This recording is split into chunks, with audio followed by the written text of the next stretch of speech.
ये चीज देखकर उसके साथ उसे किसी तरह एक ऑटो में डालकर अस्पताल ले जाने की कोशिश करते हैं। लेकिन घटनास्थल से किसी गुर्गे ने हमलावरों को फोन करके बताया कि राजू पाल मरा नहीं है। ये सुनकर वो हमलावर फिर से घटनास्थल की तरफ लौटते हैं और उस ऑटो का पीछा करके उस चलते हुए ऑटो पर भी गोलियां बरसाते लगते हैं। पर हैरानी वाली बात यह थी कि उस घटनास्थल से लेकर जिस जगह तक उन्होंने उस ऑटो का पीछा करके उस पर गोलियां चलाई, उस पूरे रास्ते में टोटल 4 पुलिस स्टेशन पड़ते थे, लेकिन किसी ने भी उन्हें रोकने की हिम्मत नहीं की। पर इस हत्याकांड का एकमात्र गवाह था उमेश पाल, जो राजू पाल का करीबी था। हालांकि घटना के दौरान लोग तो कई मौजूद थे, पर उमेश पाल के अलावा कोई भी अतीक अहमद के खिलाफ गवाही देने के लिए सामने नहीं आता है। और यही गवाही आगे चलकर अतीक के लिए सबसे बड़ी मुसीबत बनने वाली थी। लेकिन उस समय के लिए तो अतीक ने वही हासिल कर लिया था जो वो हासिल करना चाहता था। दिन दहाड़े बीच सड़क पर हुई इस घटना से उसका खौफ वापस आ चुका था। लोगों को फिर से याद दिला दिया गया था कि उसके खिलाफ खड़ा होने का अंजाम क्या होता है। लेकिन शायद अतीक ये भूल गया था कि वक्त बदल रहा है और सिस्टम अब पहले जैसा नहीं रहा। क्योंकि साल 2007 में एक बार फिर से जब उत्तर प्रदेश में मायावती की सरकार बनी तो हालात तेजी से बदलने लगे। मायावती ने साफ कर दिया कि अब बाहुबलियों के लिए यूपी में कोई जगह नहीं है और सबसे पहले निशाना बना अतीक अहमद। उसके खिलाफ पुराने मामलों को फिर से खोला गया, उसकी संपत्तियों की जांच शुरू हुई और धीरे धीरे उसका पूरा नेटवर्क सिस्टम की नजर में आने लगा। जो अतीक कभी पुलिस को अपने इशारों पर नचाता था, अब वही पुलिस उसके पीछे पड़ी थी। अतीक को गिरफ्तार कर लिया गया और पहली बार उसे एहसास हुआ कि अब हालात उसके हाथ से निकल रहे हैं।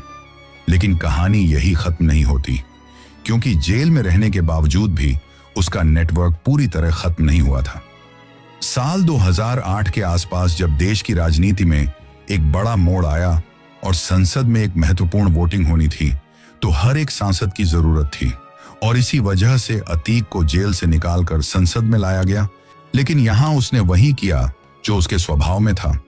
उसने गुस्से में आकर अपने ही राजनीतिक साथियों के खिलाफ जाकर वोट किया, क्योंकि उसके मन में इस बात की चिढ़ बैठी हुई थी कि इतना राजनीतिक रसूख होने के बावजूद और एक सांसद के पद पर रहने के बावजूद भी उसे जेल में रहना पड़ रहा है और राजनीतिक साथी और उसकी पार्टी उसे जेल से बाहर निकालने के लिए कोई भी प्रयास नहीं कर रही। लेकिन इसी एक हरकत की वजह से उसका बचा खुचा आखिरी सहारा भी खत्म हो गया। अब अतीक अकेला था, ना पूरी तरह राजनीति में, ना पूरी तरह अंडरवर्ल्ड में। और इसी बीच 2017 में उत्तर प्रदेश की राजनीति में एक बड़ा बदलाव आया। जब बाबा योगी आदित्यनाथ की नई सरकार आई तो उसने साफ कर दिया कि अब माफियाओं को किसी भी हालत में बख्शा नहीं जाएगा। इसके बाद जो हुआ वो अतीक ने शायद कभी सोचा भी नहीं होगा, क्योंकि योगी के सत्ता में आते ही उसकी अवैध संपत्तियों पर कार्रवाई शुरू हो गई और उन पर बुलडोजर चलने लगे। उसके करीबियों को गिरफ्तार किया जाने लगा और धीरे धीरे उसका पूरा साम्राज्य लगभग खत्म होने के कगार पर आ गया था। लेकिन अतीक का एक हिस्सा अभी भी जिंदा था और वो था उसका अहंकार। उसे लगता था कि वो जेल के अंदर बैठकर भी सब कुछ कंट्रोल कर सकता है और इसी सोच ने उसे एक ऐसी गलती करने पर मजबूर कर दिया जिसने उसकी पूरी कहानी का अंत तय कर दिया।